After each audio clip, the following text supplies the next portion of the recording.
Avivamento, uma questão de vida ou morte. Buscai-me e vivei.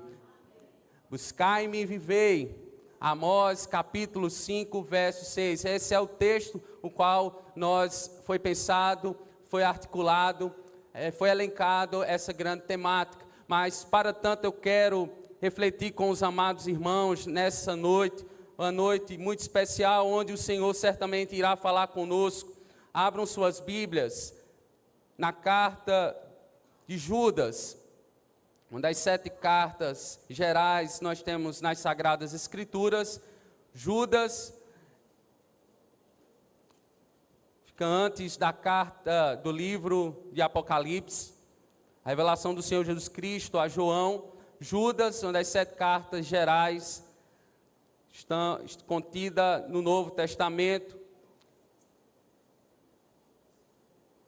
E vamos refletir em alguns versos dessa carta, os versos 20 e 21.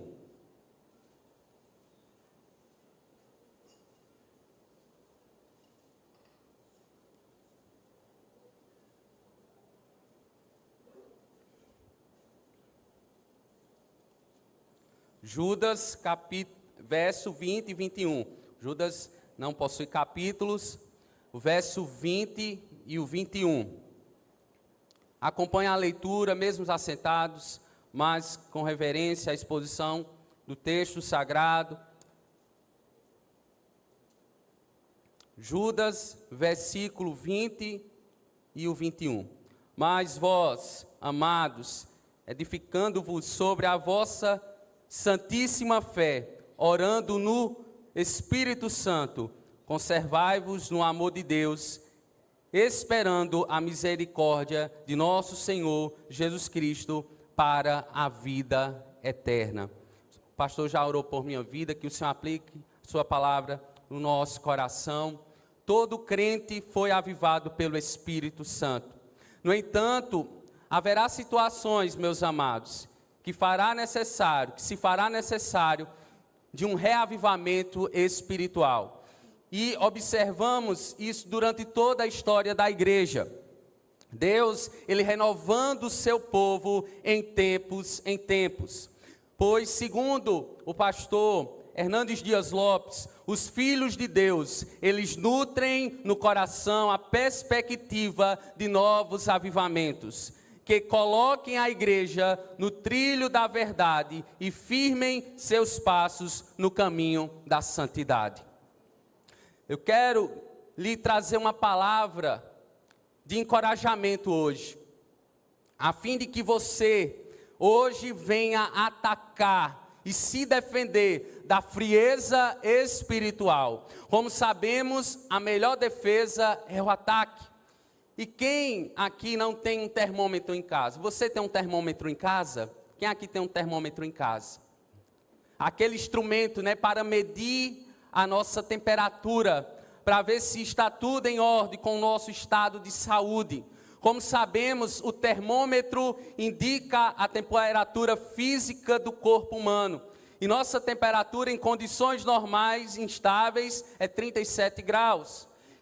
No entanto, pensemos o que vai indicar a temperatura espiritual do cristão. Em outras palavras, o que vai indicar a temperatura ideal da nossa alma. Você pode me perguntar, mas pastor, o que vai indicar, qual vai ser o indicativo da temperatura ideal do meu espírito, da minha alma? E eu quero lhe dizer, Jesus a conhece perfeitamente, a temperatura ideal. E Jesus disse ao apóstolo João, em Atos dos Apóstolos, melhor dizendo, em Apocalipse, abram comigo, Apocalipse capítulo 3. Apocalipse capítulo 3, Jesus, ele revela a João e ele escreve ao pastor da igreja em Laodiceia. Apocalipse capítulo 3, os versos 15 a 16. Quem achou comigo, por favor, leia o texto sagrado comigo, vamos lá? Eu conheço as tuas obras, que nem és nem frio nem quente. Eu gostaria que fosses frio ou quente. Então, como tu és morno, e nem frio e nem quente, vomitar-te-ei da minha boca. Existe de fato uma temperatura espiritual. E Jesus aqui, ele revela ao pastor em Laodiceia a temperatura espiritual do seu rebanho, daquela igreja local, na antiga Ásia Menor, hoje a atual Turquia. E aqueles cristãos diziam deles mesmos, no verso 17, eu sou rico, tenho muitos bens, não tenho necessidade de nada. E eles estavam dizendo com isso, o meu corpo físico está bem, negligenciando as necessidades da alma. Será que estamos vivendo um tempo muito distante disso? Certamente que não. E talvez, por outro lado, tendo a alma satisfeita, de conhecimento muitas vezes falso, através de falsificadores da verdade do nosso tempo, onde pessoas estão sendo enganadas, onde há dons falsos, de ordenanças, usos e costumes falsos, porém vazios de Deus. E Jesus disse àquela igreja, no verso 17... do capítulo 3 de Apocalipse, a parte B, e não sabes que és desgraçado, e miserável, e pobre, e cego, e nu? E a nossa temperatura espiritual não pode ser morna. Nós não somos cristãos mornos, ou seja, neutros, indiferentes e sem sal. Qual é a graça disso, meus amados irmãos? Nós estarmos dentro dessa perspectiva neutralizada, onde nós não temos uma fé atuante, onde nossa fé não é robusta, onde a nossa fé não é autêntica, não é genuína. Deus não nos chamou para isso. Deus não nos chamou para estarmos estáticos, parados, mas temos uma vida vigorosa no Espírito Santo, fervorosa no Espírito Santo. Nós estamos refletindo avivamento, uma questão de vida ou morte. E nas palavras, as palavras de Moisés, a renovação da Torá, onde nós escutamos Moisés falando em Deuteronômio, está diante de vós, ó Israel, a bênção e a maldição. E nós, enquanto cristãos, agora pertencentes à nova aliança, agora como Israel espiritual de Deus, a igreja redimida e salva por Ele, como nós estamos nos portando, qual tem sido o nosso comportamento diante desta decisão, pela qual nós devemos esforçar hoje, a demonstrarmos o fervor espiritual nas nossas vidas diário, e que Deus nos ajude, porque é uma questão de vida ou morte. E seremos frios e insensíveis ao Espírito Santo, ou seremos aquecidos ou fervorosos no Espírito Santo? Quem aqui quer ser fervoroso e cheio do Espírito Santo? Eu creio que você deseja isso. Eu desejo isso. Que essas verdades espirituais queimam no nosso coração e transformam o nosso viver. Nós estamos diante de um texto sagrado, nosso manual de fé e prática. O texto a qual nós lemos é de um servo do primeiro século, onde foi perseguido, onde a igreja ela estava dispersa.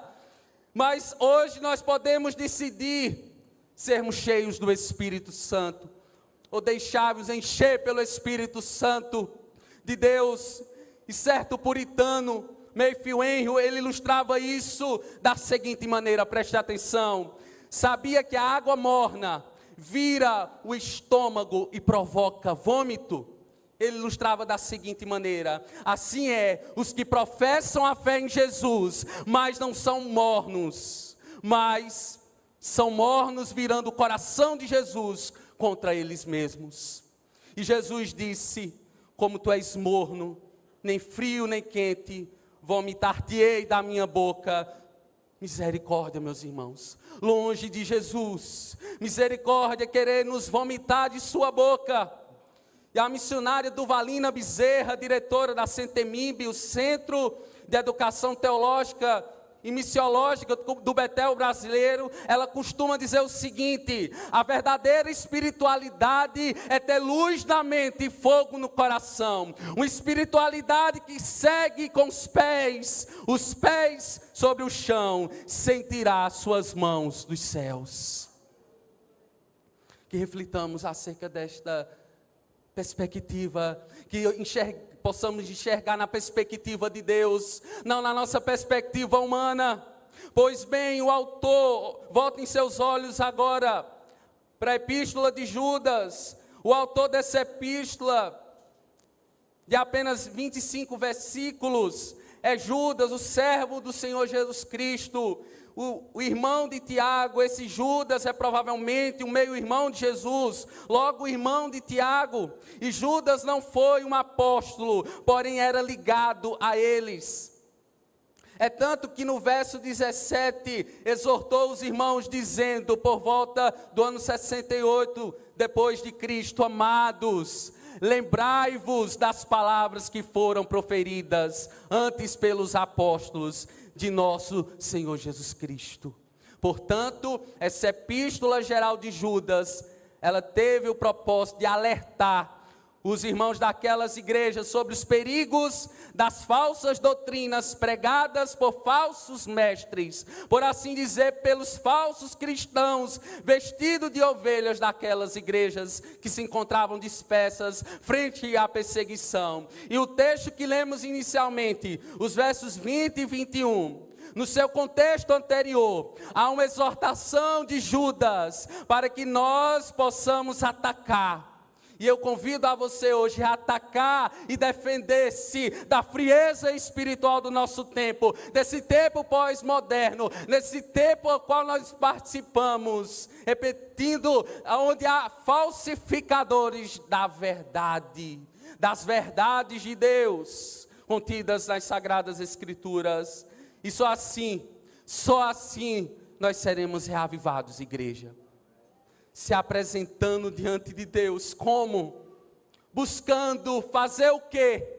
E em primeiro lugar, buscando a edificação na santíssima fé. Essa é a primeira verdade espiritual que eu consigo enxergar nesse texto. A carta de Judas, ela pode ser dividida, segundo o reformador Martinho Lutero, em 4 partes. A primeira parte, nós temos a saudação, os versos 1 e 2. A segunda parte, o juízo sobre os falsos mestres, dos versos 3 a 16. A terceira parte, com o tema exortação e perseverança, dos versículos 17 a 23. E a quarta parte, o louvor de encerramento, dos versos 24 e 25. E na parte 2, temos o verso 9. Leiam comigo, por gentileza, você que está com a sua Bíblia aberta. Diz o seguinte, o verso 9: mas o arcanjo Miguel, quando contendia com o diabo e disputava a respeito do corpo de Moisés, não ousou pronunciar contra ele juízo de maldição, mas disse: o Senhor te repreenda. Esse texto aqui ele não está por acaso. Ele tem uma intenção. O autor original, Judas, ele teve uma intenção em colocar esse texto. Um texto muito polemizado, um texto difícil, muitas vezes, de interpretação, mas nós estudamos no seminário. Quando estudamos no seminário, nós aprendemos os métodos de estudo bíblico, que dizem que o contexto é o que interpreta o versículo em questão, e que só existe uma única interpretação, ou um único sentido para cada passagem. Ou seja, temos que ler o que o versículo anterior e o posterior dizem para interpretar corretamente uma passagem bíblica. E dentro do contexto do versículo 8 e do versículo 10, o versículo 9, Judas aqui, ele relata aqui uma descrição judaica popular sobre um anjo contendendo com o diabo a respeito do corpo de Moisés. E esse relato ele foi registrado no livro apócrifo Assunção de Moisés. E Judas, ele se refere a esta lenda judaica, bem como os relatos de Enoque, nos versos 14 e 15, como fontes de especulação pregados pelos falsos mestres, que estavam trazendo contenda e muita perturbação às igrejas. E eu creio, irmãos, que Judas aqui ele cita alguns falsos ensinamentos que estavam sendo pregados por aqueles falsos mestres naquelas igrejas dispersas pela perseguição. E os apóstolos também lidaram com falsos mestres. Será que a gente não lida com falsos mestres? Será que nós não estamos envolvidos e sendo bombardeados por falsos ensinamentos, por ensinos de demônios, que são propagados, um deles com a teologia liberal, onde eles pregam, dizem descaradamente que não existe mais o inferno, onde a teologia da prosperidade tem deixado marcas nocivas na cristandade já há algum tempo, já há algumas décadas. Isso vem desenvolvendo-se, o secularismo, onde nós observamos o triunfalismo, onde nós observamos relativismo, adentrando as nossas igrejas, adentrando as vidas dos povos, independentemente da nacionalidade, onde está sendo ventilado por aí afora, e nós estamos muitas vezes bebendo de um evangelho corrompido. E quanto igreja, para sermos reavivados, nós devemos voltar às Sagradas Escrituras. Estamos para comemorar os 506 anos da Reforma Protestante, uma volta radical às Sagradas Escrituras, solos Escritura, porque a igreja ela viverá em respaldo bíblico, mas se voltar, se retroceder, vai desagradar o Senhor, vai apostatar da fé, porque o que nos nutre, o que nos segura nos braços do nosso Deus, e que nos orienta para uma vida próspera com êxito espiritual, e propõe a reavivamento espiritual sobre as nossas vidas, é uma vida conformada à imagem de Jesus. A imagem de Jesus pregado pelos apóstolos. E nós somos esses pequenos luzeiros. Nós somos sal da terra. Nós somos luz do mundo, divulgadores da glória de Deus, onde você está inserido. Não deixe se enganar pelas coisas que estão sendo ventiladas por aí afora. E Paulo ele alertou Timóteo, um jovem pastor. Paulo alertou ele em 1 Timóteo capítulo 4.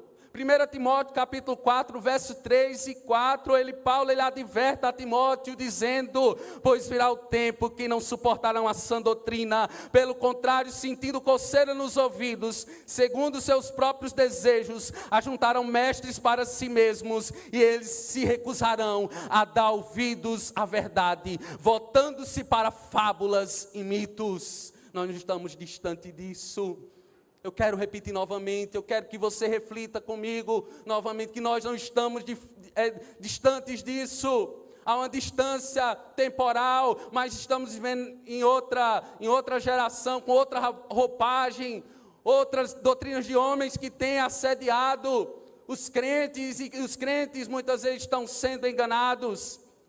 E vem a pergunta a nós, a pergunta que não quer calar, a nós: como atacaremos isso?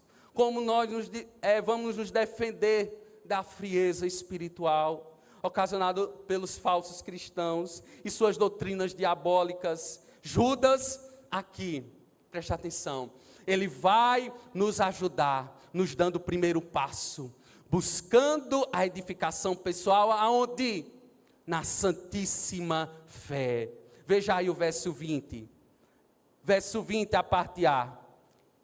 Quem encontrou, continue com a sua Bíblia aberta, leia comigo bem forte, em alto, em bom som. Verso 20, a parte A, que diz: mas vós, amados, edificai-vos sobre a vossa santíssima fé. Edifiquem-se, porém, amados, na santíssima fé que vocês têm. Glórias a Deus por isso. Aleluias. Nós devemos nos edificar-se, estarmos fincados, alicerçados na rocha. A rocha inabalável da nossa fé. Edificar-se é meditar na palavra. crendo em Deus, não somente isso, mas provando que Deus, Ele existe. No mundo jaz o maligno, onde pessoas não dizem, onde pessoas afirmam, Deus não existe. Como o Salmo 14 nos diz, nos faz refletir naquele coração impetuoso, aquele coração duro, que nega a existência de Deus. Vivemos num mundo ateísta, pós-cristão, onde por tudo e em tudo eles negam a existência de Deus, mas nós fomos chamados para sermos o diferencial nessa geração, vivermos na contramão deste mundo, vivermos uma contracultura, onde o ímpio diz não para Deus e nós continuamos levantando a bandeira do Evangelho, porque sem Deus na nossa vida, o que será de nós? Porque Ele nos avivou, e Ele quer nos reavivar hoje, para que nós continuemos avançando em conhecer, prosseguir e seguir em conhecer o nosso Senhor e Salvador Jesus Cristo. E o profeta Malaquias, abram comigo aí, o profeta Malaquias, no capítulo 3, o verso 10.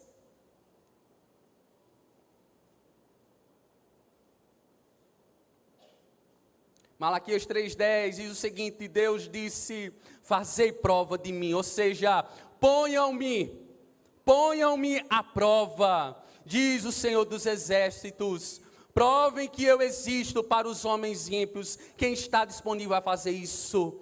A provar a existência de Deus aonde você está, no teu ambiente de trabalho, na tua família, na faculdade, para o teu vizinho que muitas vezes debocha da tua fé, para o teu filho, ensinando, inculcando a palavra da verdade, do conhecimento que liberta, o conhecimento que transforma, o único conhecimento transformador da face da terra, contido nas Sagradas Escrituras.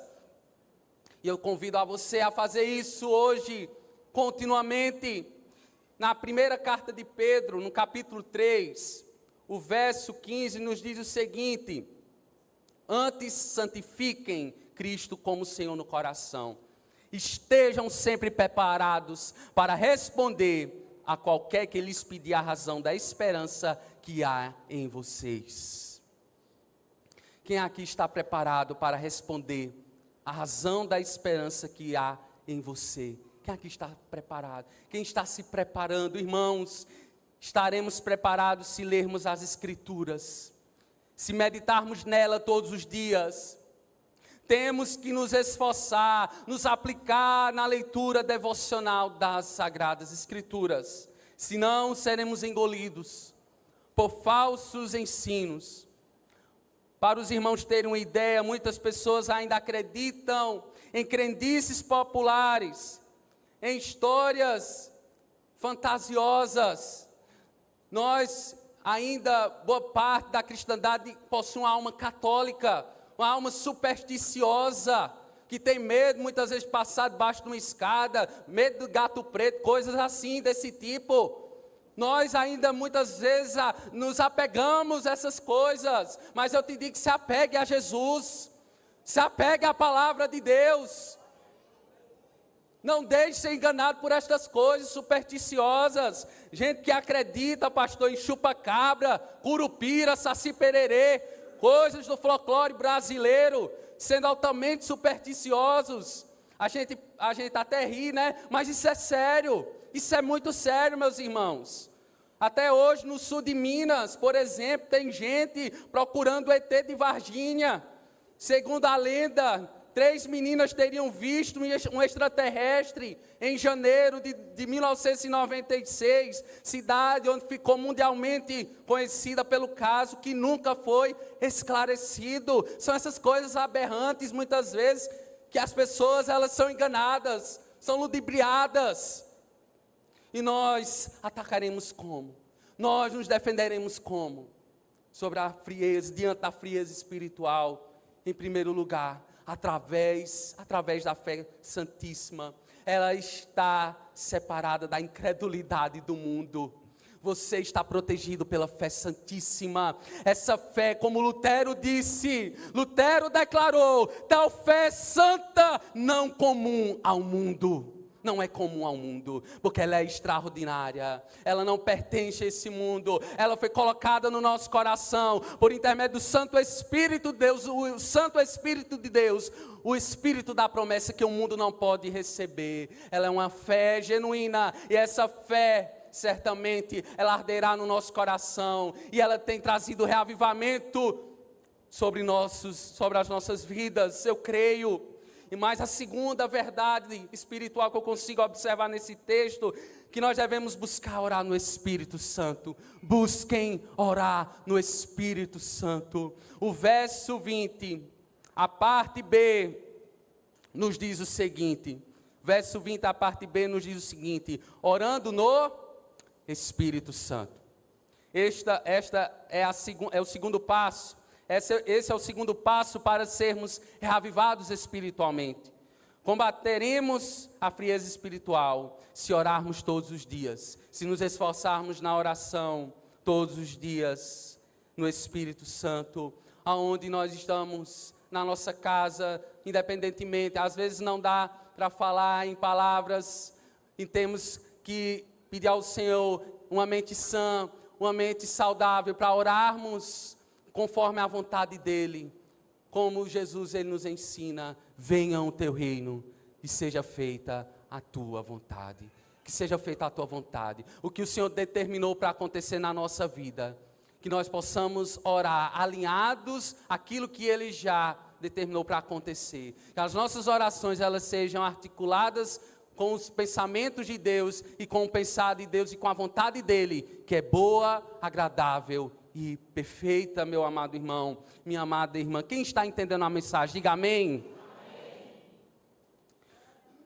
Orando e meditando na Bíblia, no culto público na igreja, em casa, indo para a faculdade, lavando a louça, nos afazeres domésticos, na fila do banco, se exercitando na academia, no quarto, a sós com Deus, não importando o lugar, a hora ou a situação, eu te convido, ore no Espírito. Ore no Espírito, independentemente da circunstância, independente do problema que você está vivenciando, daquela perturbação, daquela situação, muitas vezes, que vem o sentimento de desistência, o desespero, a ansiedade que tem adentrado os nossos lares, que tem estrangulado os nossos adolescentes, os nossos jovens. Mas traga para eles palavras de encorajamento, ore com eles, busquem estarem com eles no culto doméstico, negligenciado muito no nosso tempo pela cristandade. É um tempo de voltarmos até o culto doméstico, a chamarmos a esposa, a chamarmos os nossos filhos, aqueles que são pais, a estarem lendo a Bíblia, a estar orando com eles, a estar louvando ao Senhor. Que a nossa casa seja um lugar de adoração, que o nosso quarto seja um lugar de renovo espiritual com Deus, no secreto, onde somos recompensados pela presença maravilhosa de Deus. Quantos e quantos estão distantes dessa convivência, dessa intimidade com Deus? Por isso, certamente essa temática foi pensada sobre avivamento, a questão de vida ou morte, porque quando nós não priorizamos a nossa vida espiritual, quando nós não buscamos o reino de Deus em primeiro lugar, porque sabemos que as demais coisas vão ser acrescentadas: o que comer, o que beber, o que vestir, o que será de nós, se não priorizarmos, se nós não nos esforçarmos. Meus amados irmãos, são tempos trabalhosos, são tempos desafiadores que estamos vivendo. Nas palavras do apóstolo Paulo, são tempos demoníacos, são tempos tenebrosos. E segundo o pastor Tim Keller, já falecido, faleceu aos 72 anos, vítima de um câncer muito severo, onde vinha há 2 anos lutando bravamente, mas deixou um legado missionário, pastoral extraordinário. O servo do Senhor Tim Keller dizia o seguinte: podemos clamar a Deus o dia inteiro, desde que passemos tempo com a sua palavra. Você tem passado tempo com esta palavra?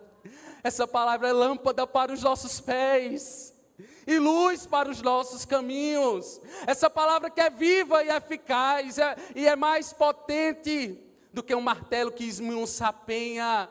Essa palavra que traz vida e vida com abundância para nós, crentes, salvos, redimidos por Cristo.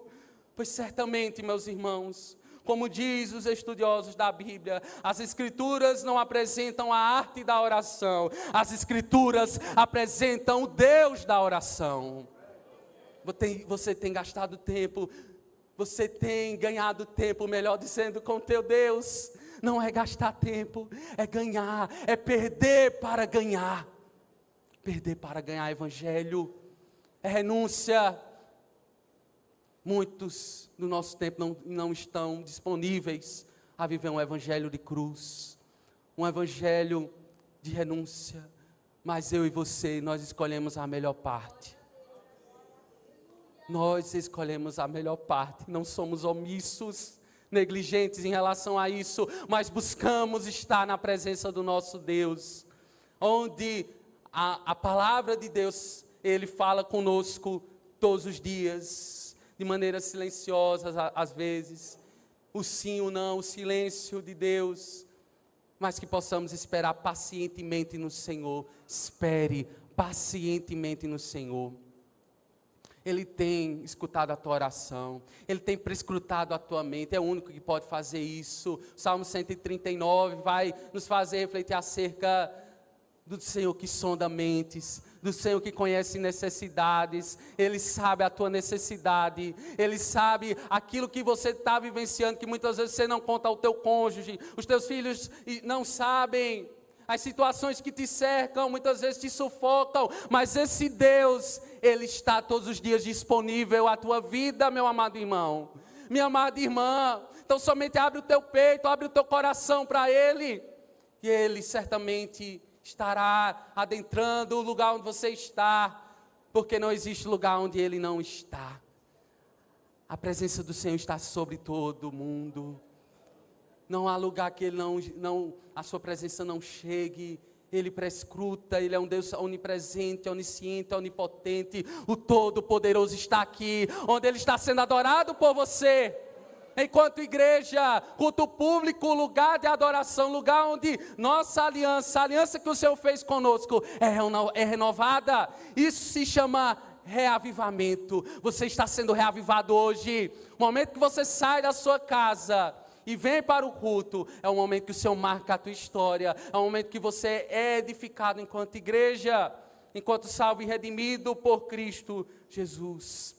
O crente que ora, o crente que decide orar, não baseado em suas próprias experiências e sentimentos que desejam alcançar desse modo. A oração vai muito além da petição somente, não é só pedir, é se quebrantar na presença do Senhor, é adorar a Ele pelos seus grandes feitos, pelo que Ele é e pelo que Ele continua fazendo. A maior obra que Ele efetuou foi na cruz do Calvário, te substitui naquele madeiro, salvando a tua vida, pois todos nós somos justificados pela fé somos justificados pela justiça perfeita de Cristo na cruz do Calvário, meus amados irmãos. Em vez disso, nós crentes oramos, contemplando, elogiando a presença do nosso Deus, contemplando os seus grandes feitos, como Ele é, como já falei, os seus feitos poderosos, decididamente. A oração é intencional, ela é proposital, a oração é o culto racional, a oração discerne-se naturalmente. Por fim, em terceiro e último lugar, nós devemos buscar ser preservados no amor a Deus. É o que o texto vai nos revelar no versículo 21, observem aí. O versículo 21, vamos ler todos, em alto e bom som. Lê comigo, você que está acompanhando aí na sua Bíblia, vamos lá. Conservai-vos no amor de Deus, esperando a misericórdia de nosso Senhor Jesus Cristo para a vida eterna. Você tem esperado a vida eterna, vivendo em amor, porque Deus é amor. E nós somos filhos da luz, devemos viver em amor. Mantenham-se no amor de Deus, enquanto esperam que a misericórdia do Senhor Jesus os leve para a vida eterna. Em outras palavras, fiquem distante dos falsos ensinos, que podem te levar para longe do amor de Deus. Irmãos, seremos reavivados quando atacarmos a frieza espiritual, mantendo-se firme no amor de Deus. Como assim, pastor? Mantendo-se a firmeza no que dizemos que acreditamos. É o nosso discurso. Teu discurso tem que ser firme. Não negocie a verdade de Deus pela mentira mundana. Não negocie aquele confrontamento muitas vezes na faculdade, que muitas vezes nós baixamos a cabeça e dizemos, é isso mesmo. É por aí mesmo, não. Tem assunto, a Bíblia, ela nos dá a capacidade de respondermos a razão da nossa fé, de maneira respeitosa, de maneira pontual e contínua. Então responda a razão da tua fé. Aquilo que vem a você, muitas vezes você sabe que é errado, não feche os seus lábios, não cerre os seus lábios, mas fale de Deus aonde você está, meu amado irmão, minha amada irmã. As pessoas vão conhecer Jesus a partir de você, porque você é um embaixador de Cristo aonde você está, você é um representante de Cristo aonde você está. Quem crê nisso, diga amém.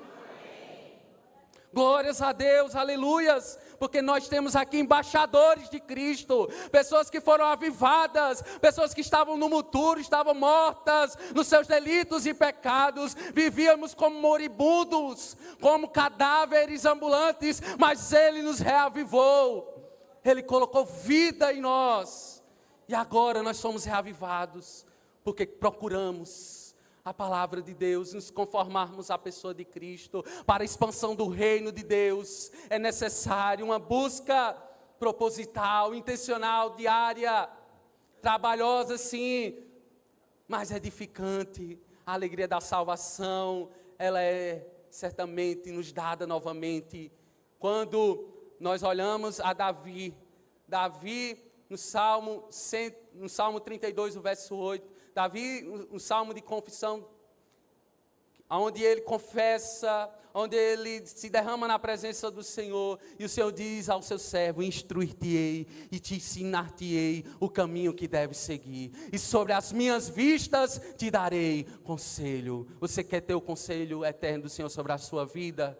Busque essa instrução diariamente, busque esse ensino diariamente, porque Ele vai te fazer bem sucedido em todas as áreas. Importa você priorizar a sua vida espiritual, o seu projeto de vida tem que estar em primeiro lugar a sua espiritualidade, porque dela dependerá a sua vida, amém, igreja? Dela dependerá a sua vida. A gente escuta muito isso, pastor, meu filho entrou na universidade e agora vai se desviar do caminho de Deus. Isso é possível? Sim ou não, igreja? Infelizmente, essa é uma realidade muito triste, por falta de quê? De firmeza de relacionamento com Deus. Muitos jovens hoje em dia se convertem, porém vivem na superficialidade do amor de Deus. Nós temos que ser embebidos com o amor de Deus. Nós temos que mergulhar no amor de Deus. Prestem atenção, igreja. Existe muito mais no ser de Deus. Se aprofundem mais nele, no seu amor, na sua graça abundante. Palavra do apóstolo João: filhinhos, eu escrevi a vocês, porque conhecem o Pai. Pais, eu escrevi a vocês, porque conhece aquele que é desde o princípio. Jovens, eu escrevi a vocês, porque são fortes, e vocês, a palavra de Deus permanece, e em vocês, a palavra de Deus permanece, e vocês vencerão o maligno. No mundo ateu em que vivemos, seja crente, amém? Seja crente no mundo ateu, no mundo onde as pessoas se encontram alienadas de Deus, alheio ao conhecimento que liberta, ao conhecimento transformador. Esse conhecimento foi nos dado para sermos transformadores dessa geração corrompida, agentes de transformação e de restauração, aonde quer que nós estejamos. Onde os homens perversos vivem, sem a prova do amor de Deus, que é Cristo, que morreu pelos que creem, mesmo eles ainda sendo pecadores. Romanos capítulo 5, verso 8. Por isso poderemos ser reavivados espiritualmente, se dissermos, como o salmista expressou, no Salmo 122, verso 1, alegrei-me com os que me disseram, vamos à casa do Senhor, a casa do oleiro, a casa daquele que molda o nosso caráter, que forma o nosso caráter à semelhança de Cristo Jesus. Tempos onde os crentes, no geral, não priorizam mais congregar, onde o crescimento exacerbado dos desigrejados estão bombardeando as mídias sociais, trazendo os seus entretenimentos, trazendo palavras, muitas vezes, contra aqueles que congregam, aqueles que semanalmente estão na casa do Senhor. Infelizmente, não estão mais valorizando o culto público, a adoração coletiva, a leitura bíblica conjunta, o serviço cristão e o anúncio do Evangelho. E nós precisamos urgentemente sermos reavivados. Nós precisamos urgentemente nos esforçar para estarmos aqui, porque é neste lugar que somos reconciliados, nesse lugar que nós reconhecemos a nossa pequenez e a grandiosidade de Deus. É neste lugar que reconhecemos as nossas fragilidades e a soberania de Deus. Não perca tempo, viva a comunhão com teu irmão semanalmente, culto de oração, culto de doutrina, culto celebrativo, um culto onde nós celebramos a ceia do Senhor, onde nós comungamos, fazemos parte do corpo de Cristo, visivelmente, comendo pão, tomando do vinho e participando juntamente com o nosso irmão em Cristo e sendo renovados, sendo uma igreja viva, vivendo em santidade. Viva em santidade, meu amado irmão. Busque essa santidade. O escritor aos Hebreus vai dizer, sem a qual ninguém verá a Deus. Portanto, eu quero concluir. Avivamento é uma questão de vida ou morte. E aprendemos hoje com a carta de Judas, que só seremos reavivados se nós nos apresentarmos diante de Deus. Como? Buscando fazer o quê, pastor? Em primeiro lugar, vimos buscando a edificação na santíssima fé. Em segundo lugar, buscando orar no Espírito Santo. E por fim, buscando ser preservado no amor de Deus. Amém?